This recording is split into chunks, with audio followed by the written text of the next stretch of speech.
Hello दोस्तों, the bold classes में आप सभी का हार्दिक स्वागत अभिनंदन करता हूं। हम पढ़ रहे थे क्लास 11th का केमिस्ट्री का पार्ट 1 का chapter number 1 some basic concept of chemistry.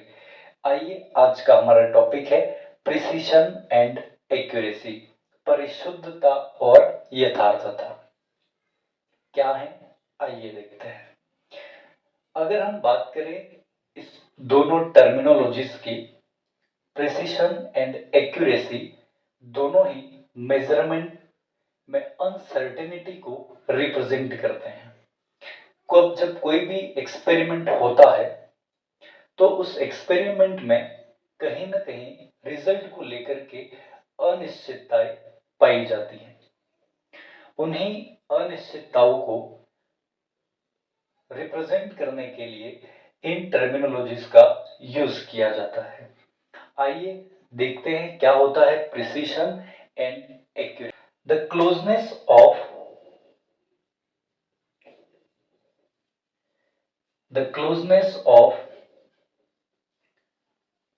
different measurement the closeness of different measurement of any quantity is called precision। अगर हम प्रिसिशन की बात करें तो हम कह सकते हैं कि किसी भी क्वांटिटी का अगर मेजरमेंट किया जाए और मेजरमेंट करने पर जो रिजल्ट आ रहा है वो आपका क्लोज आ रहा है, निकटतम आ रहा है। हर बार जो रीडिंग आ रही है वो कहीं ना कहीं एक दूसरे के क्लोज आ रही है। तो इस प्रकार का जो मेजरमेंट है उसको क्या कहेंगे हम? प्रिसाइज कहेंगे। क्या कहेंगे? प्रिसाइज कहेंगे। अगर हम बात करें एक्यूरेसी की तो the similarity of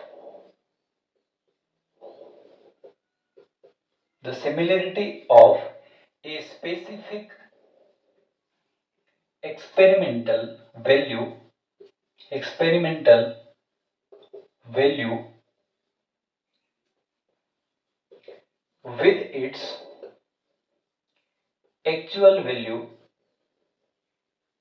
is called accuracy। हम कह सकते हैं the similarity of a specific experimental value with its actual value is called accuracy। इसका मतलब ये हुआ कि जब भी कोई एक्सपेरिमेंट किया जाता है और उसके बाद अगर जो रीडिंग आ रही है, जो उसकी वैल्यूज आ रही है, वो अगर एग्जैक्ट वैल्यू के इक्वल आए तो इस प्रकार जो मेजरमेंट जो है वो क्या कहलाता है? एक्यूरेट कहलाता है। चलिए एक एग्जांपल के साथ समझते हैं। चलिए एक एग्जांपल देखते हैं। एग्जांपल क्या है? माना कोई एक्सपेरिमेंट है। Let a consider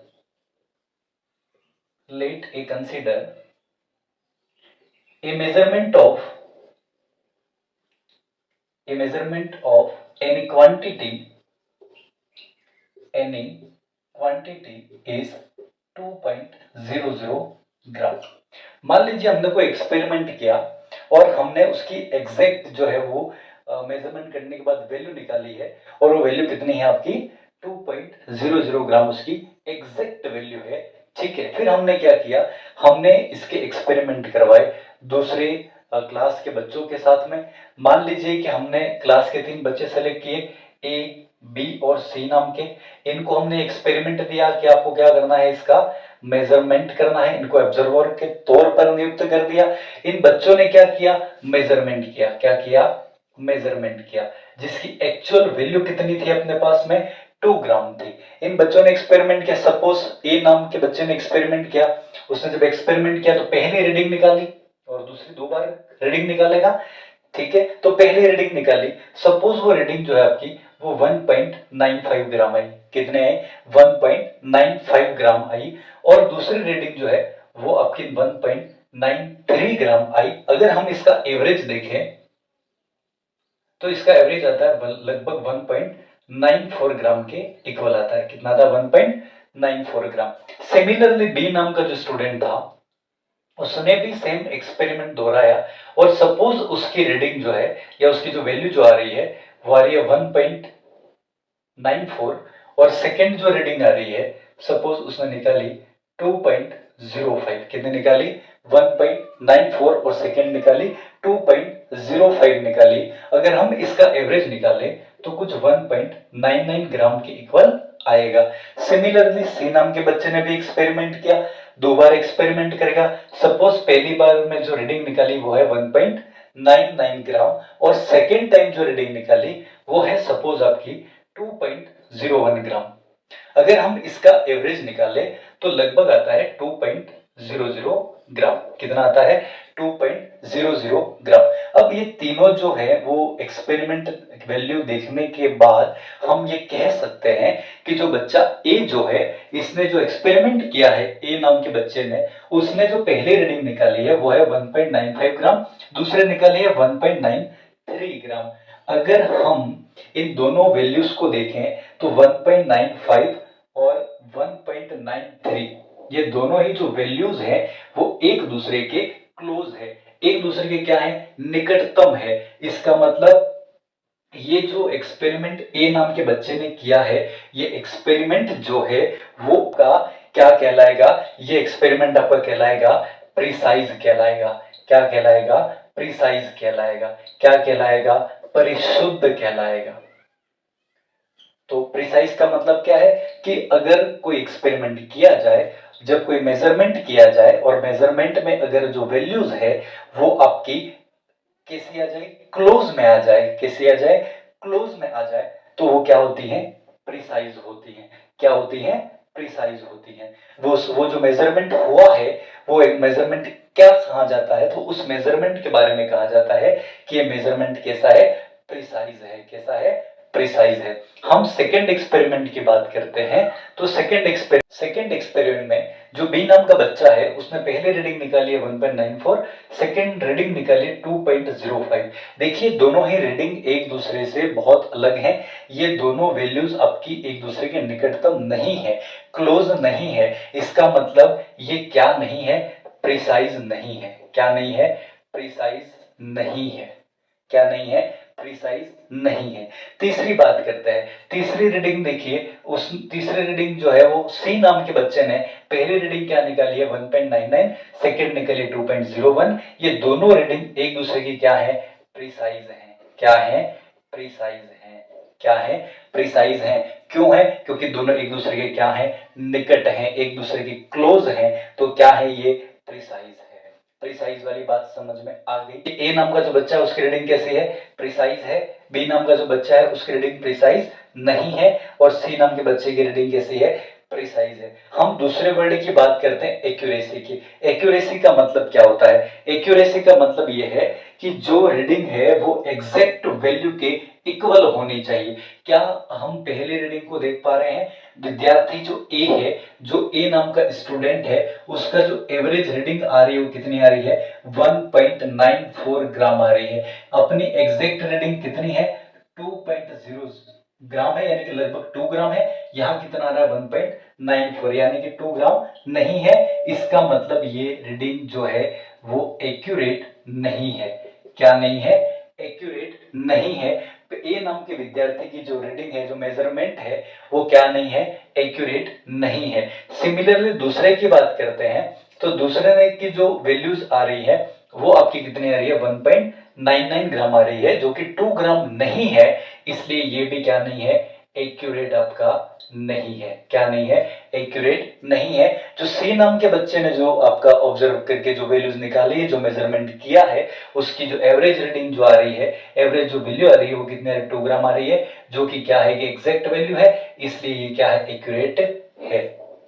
clear. देखिए एग्जांपल से हम समझ रहे हैं प्रिसाइज एंड एक्यूरेसी को। देखिए दोबारा से देखिए, अगर हम ए नाम के बच्चे की बात करें तो ए नाम का जो बच्चा है उसकी जो रीडिंग है वो प्रिसाइज है। कैसी है, प्रिसाइज है, बट प्रिसाइज है लेकिन क्या नहीं है, तो वो एक्यूरेट नहीं है। एक्यूरेट क्यों नहीं है, क्योंकि एग्जैक्ट रीडिंग कितनी है अपने पास में, 2 ग्राम है, और उसकी रीडिंग कितनी आ रही है एवरेज में, 1.94 ग्राम आ रही है। इसका मतलब ये एक्यूरेट नहीं है। प्रिसाइज क्यों है, क्योंकि उसकी जो रीडिंग आ रही है वो एक दूसरे के क्लोज आ रही है, इसलिए वो क्या है, प्रिसाइज है। सेकेंड बात करते हैं बी नाम के बच्चे की। अगर हम देखें तो इसकी जो रीडिंग है वो प्रिसाइज भी नहीं है और आपका एक्यूरेट भी नहीं है। क्या नहीं है? प्रिसाइज भी नहीं और एक्यूरेट भी नहीं है। क्यों नहीं है? क्योंकि दोनों रीडिंग आपकी क्लोज नहीं है। सेकंड जो एवरेज आ रहा है वो भी आपके एग्जैक्ट वैल्यू के इक्वल नहीं है। तीसरा जो बच्चा है आपका सी नाम का, अगर हम उसकी बात करें तो उसकी रीडिंग जो है वो आपका प्रिसाइज भी है और आपका एक्यूरेट भी है। कैसा है? एक्यूरेट भी है। इससे एक बात समझ में आती है। क्या समझ में आता है आपको? तो हम कह सकते हैं कि अगर कोई भी मेजरमेंट है, अगर वो प्रिसाइज है तो ये जरूरी नहीं है कि वो क्या होना चाहिए? एक्यूरेट होना चाहिए। अगर कोई प्रिसाइज है तो यह जरूरी नहीं है कि वो क्या हो? एक्यूरेट हो। लेकिन अगर कोई मेजरमेंट एक्यूरेट है तो वो प्रिसाइज होना बहुत जरूरी है। वो 100% प्रिसाइज होगा। अगर कोई मापन अगर परिशुद्ध है तो ये जरूरी नहीं है कि वह यथार्थ भी हो। लेकिन अगर कोई एक्सपेरिमेंट यथार्थ है तो वो 100% परिशुद्ध होगा। ठीक है, क्लियर? हम क्या कह सकते हैं कि ये जो हमने एक्सपेरिमेंट देखा, हमने प्रिसिशन एक्यूरेसी को देखा, हमने जो एक्सपेरिमेंट देखा उससे हम ये कंक्लूजन निकाल सकते हैं। हम ये कह सकते हैं कि if any experiment, if any measurement is precise, अगर कोई एक्सपेरिमेंट परिशुद्ध है, प्रिसाइज है, then it is not necessary, to be then it is not necessary to be accurate, अगर कोई मेजरमेंट प्रिसाइज है तो यह जरूरी नहीं है कि वो एक्यूरेट भी हो। लेकिन अगर आपका कोई भी experiment, if any measurement is accurate, then it is necessary to be precise. अगर वो एक्सपेरिमेंट आपका एक्यूरेट है तो उसका प्रिसाइज होना जरूरी है। ठीक है, आई होप आपको मेरी ये बात समझ में आई होगी। ये टॉपिक परिशुद्धता, यथार्थता, या हम कह सकते हैं कि प्रिसिशन एंड एक्यूरेसी मेजरमेंट आपको समझ में आया होगा। अगर अच्छा लगा हो तो लाइक कीजिए, शेयर कीजिए, सपोर्ट कीजिए। Thank you, have a nice day.